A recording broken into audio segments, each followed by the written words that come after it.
Today we're working on a 383 Chrysler Big Block. Got some KB162 pistons. They're 30 over. Gonna do an install for you.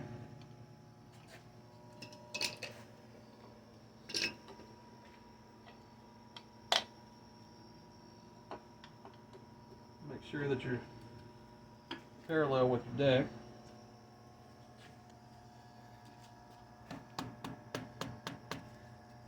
These type of ring installers are 10 times easier to be able to get pistons in the block. Just a couple light taps, get started. Keep making sure this is square to the deck.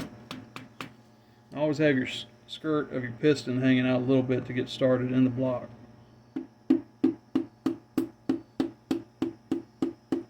Just drive her home. Then go down to the bottom and make sure that your rod ain't, near the journal, which you should have the crank all the way down.